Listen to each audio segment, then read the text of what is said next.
Hello everyone, Erin here. I hope you had a wonderful Thanksgiving. I am going to create a scrapbook layout with what I have left of my Keeping Traditions scrapbook workshop. So I still have quite a bit of stickers and some punch outs. And then these are the papers left from the scrapbooking kit. These are bonus papers and I don't think I'm going to use these today. I'll be saving those for another project.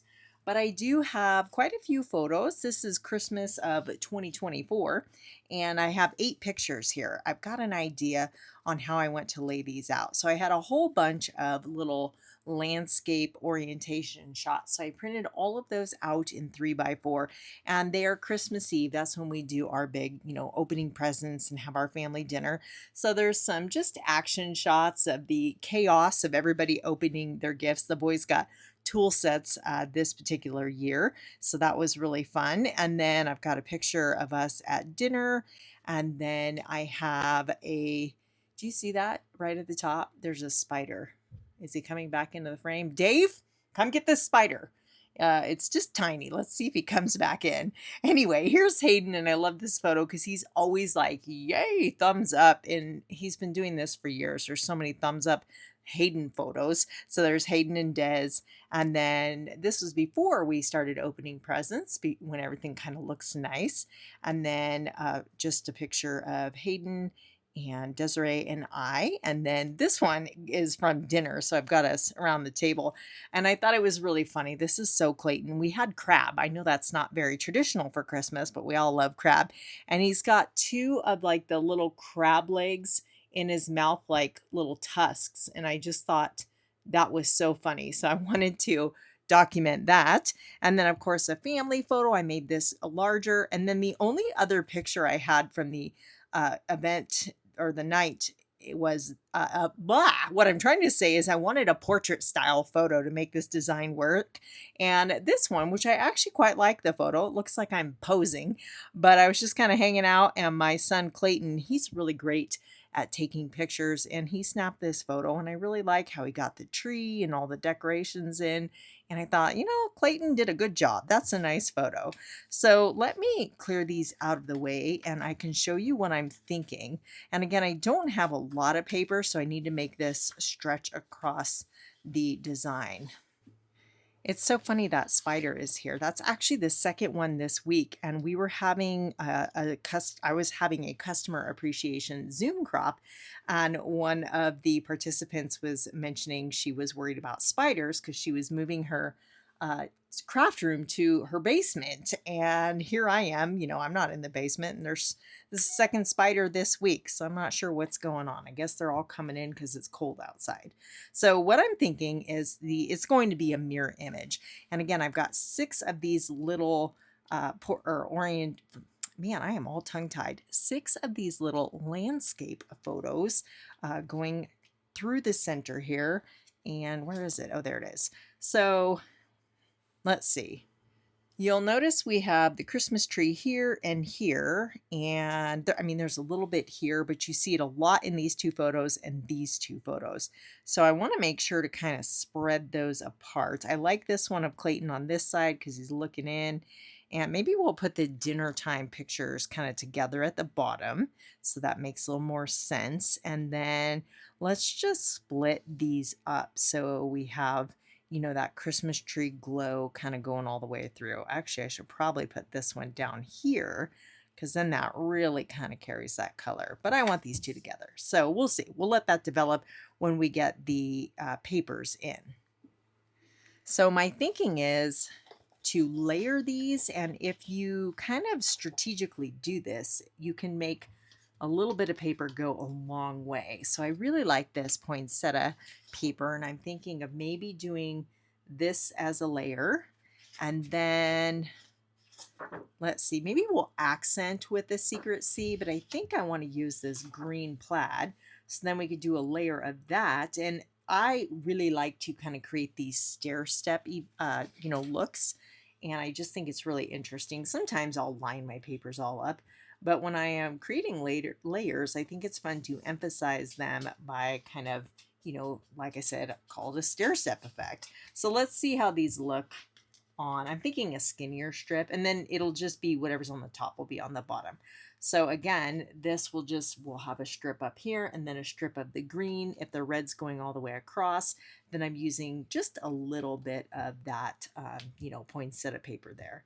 So I think I like that. And I do happen to have, let's see, this is from the designer series paper, which is similar, but it has a lot of gold foiling, which is gorgeous. So I do have that as well, but I could use this poinsettia paper. And let's see how long this is. It is 9 inches. You can see I chopped an ornament out of there for a different project. So I've got 9 usable inches. So maybe that can be our top layer. And I think there's enough of that. Yeah, there is. So I can just get all 4 pieces from this one paper. Okay, perfect. So sometimes that's how, the sizes of my scraps will dictate my paper design. So I'm going to go ahead and cut these down and I will be right back. I will share the measurements for the pattern paper that is visible. I do cut mine a little bit larger to give me wiggle room and overlapping, but all of the poinsettia pattern paper are 9 inches long by 1 inch tall. And then this green pattern paper is 2.5 inches by 10 inches wide for all of the pieces here. So again, we're just kind of making a mirror image. And then this, it looks like cardstock, but it's actually a red polka dotted pattern paper. That is 12 inches wide by 5 inches tall. And again, I'm just carrying that all the way across. The red pattern paper touching in the center kind of carries that through. So it looks like 112 by 24 layout. And then we can go ahead and bring all of those photos back in. So I've got my large photos that are portrait style on either edge, and then my landscape 3x4 photos here. So I think I wanted this one here and just kind of spacing them out so they fill that space evenly there. I want them contained within the green pattern paper. We are wearing lots of blue denim, and Secret Sea is a coordinating color in this paper pack. So these are stickers from the sticker sheet. I've got this one cut off this sticker sheet, and then I'm just making sure I like it before I trim this one off. And yeah, that's good. So we'll revisit that in a moment. I do want to get everything adhered down before I get carried away with the embellishing. So now's a good time to stop and ink up the edges. And I'm using Secret Sea to ink up all of the pattern paper bits. Sorry, I'm off camera there a little bit. I went ahead and finished the rest off camera, and now we can work on our embellishments. So there is this beautiful floral image here on the Christmas Greenery stamp set, which is part of this collection. So it coordinates, and there is a die that you can cut out clusters from the pattern paper, but I'm going to use Memento Black ink and ink this up to create our outline. And this is a great stamp for those of you that don't like to color. So you can absolutely use your markers to color this in, but we're going to use the filler stamps to color this quickly. And I love having that feature. So I'll do one on camera. I'm bringing in my foam mat. This is like a piercing mat. It's great for when you are stamping with your clear stamps. So you'll see here there's the poinsettia shape, and then we've got the smaller floral shapes, and then a shape for the leaves. I don't have enough small acrylic blocks, so I'll have to swap those out. But for my color palette, I have Poppy Parade, Petal Pink, and Secret Sea. Now, the red in this paper pack is actually real red and cherry cobbler, but I really like the bright, vibrant red of the Poppy Parade, so I'm going to go with that.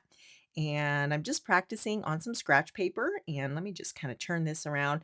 I'm trying not to get my head in your way, so it's a little easier to line it up when you can, look directly over it. And I forgot we need old olive for the leaves.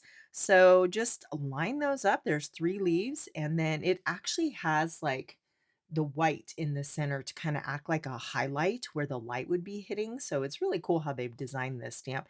And again, you can color with your markers, but this is so fast and fun. I want petal pink. Again, a coordinating color in this collection, but I want it lighter. So I am doing two-tone stamping or stamping off. Ink it up, stamp it once on your scratch paper, and then direct to your paper, and you get a lighter version of that color.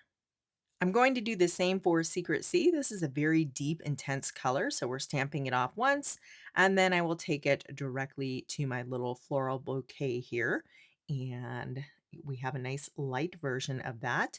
Again, one more here. And I love that you can customize this and choose any color palette that you want. So there are some greenery like pine sprigs, and I'm just taking my old olive stamp and blend marker and just doing some flick-like motions to add some color to those little pine sprigs. The regular DSP or the designer series paper, you can use the coordinating die to not only cut out this stamp image, but also, as I mentioned earlier, you can cut out the pattern paper. But sometimes we don't want to do that. We want to use the pattern paper or the other side. So it's nice to be able to create more of these. So I'll go ahead and die cut that out. And then I have vellum, which I'm going to die cut a bunch of these leaves and then sprigs from Secret Sea. I have no idea how many of these I'll need, so I just cut a whole bunch. And then you could cut these pine sprigs in green, but I chose Secret Sea because we have a lot of green in the background. And then I did more of these little floral clusters as well.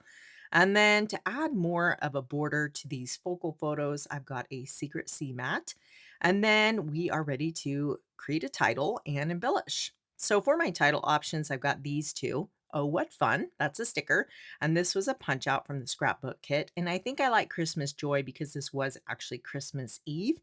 So let's just start adding in some of the larger elements and then layering them, kind of framing in. You always hear me talk about that L-shaped cluster around the photo. So that's kind of what I'm going for here.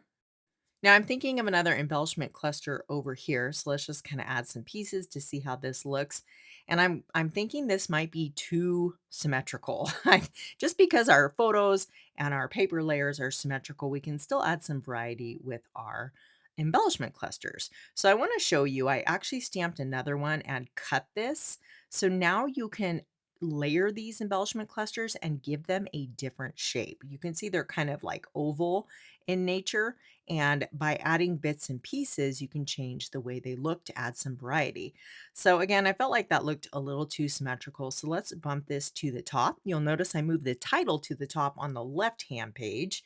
So I think I'm liking this better with that diagonal draw across the layout. So now that I've moved the title, we can add more to this. So again, I have a portion of my stamped image there to add some different shape to this cluster. I've shared this before, but we do our main celebration on Christmas Eve. That's when we have kind of our big feast and open up presents. And this what these photos are from Christmas Eve of 2024. So it was very relaxing. It was just a quiet, cozy night with just the four of us and Hayden's girlfriend Desiree. She's like family. And sometimes we have my in-laws over to join us, or my mom and her husband, sometimes my brother. But yeah, it was just a small gathering this evening, which is nice. Sometimes that just allows you to really slow down and, relax, right? So I always enjoy keeping this tradition going, even though my boys are all grown up. As I'm putting these embellishment clusters together, I am looking at that space in the lower right hand corner, thinking it needs something. So I've got these two stickers, Making Magic and All is Calm, All is Bright. And then this little tab here, just because I've got it and I want to use it. So we might put that little guy layered up there. And then I printed out my journaling. I decided to use this in a flip flap, but for a change, I'm going to add my journaling on top and the photos underneath because there are a few photos that are similar. So let's add some character. I've got keeping traditions, and this postage stamp and the holly leaves, and then maybe this line are going to make a little cluster on our journaling block here. So I've got real red, old olive, and secret sea. Same colors that I was using in my flower clusters. So this obviously isn't going to fit. I'm just creating a little interest by stamping off the corner of the page. So you're just seeing a hint of that. And then there are stamps on here. You can either do 24 or 25. So we're going to use red here and stamp 24. And enough of this number is going to fit that you can definitely read that it says 24. I'm switching to Old Olive to add the holly leaves, and again, I'm gonna have to kinda hang them off the edge, but I wanna leave enough room to get the red berries in.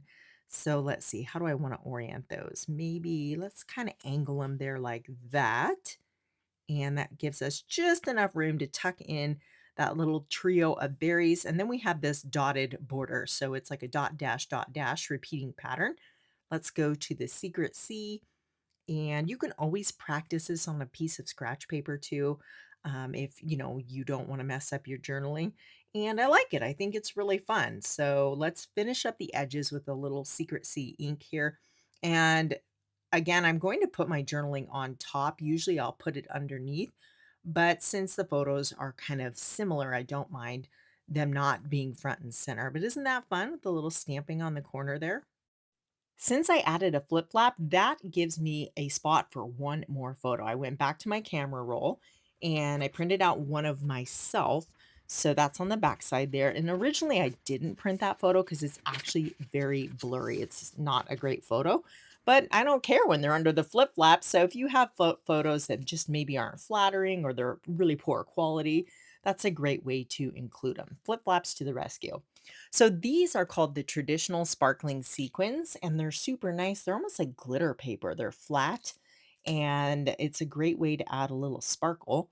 What's Christmas without glitter paper, right? I'm adding gold because we do have that gold foiling in the poinsettia paper, so I thought that would be nice. This would be a great design for when you have a ton of photos because you could add 3x4 flip flops to every single one of those 3x4 spots and add a whole bunch of photos, which I know around the holidays we tend to end up with a lot of photos, right? So, definitely a great design for that. Let me hold this up so you can see those embellishment clusters and the little sparkling bits of gold there. And I'm super happy with how my stamping came out around the journaling there, and I will attach that to the outside of my page protector when I put it into the album.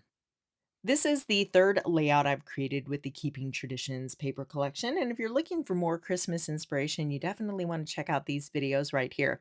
Everything I used is in the description box below, and thank you so much for hanging out with me today. I'll see you very soon here on YouTube.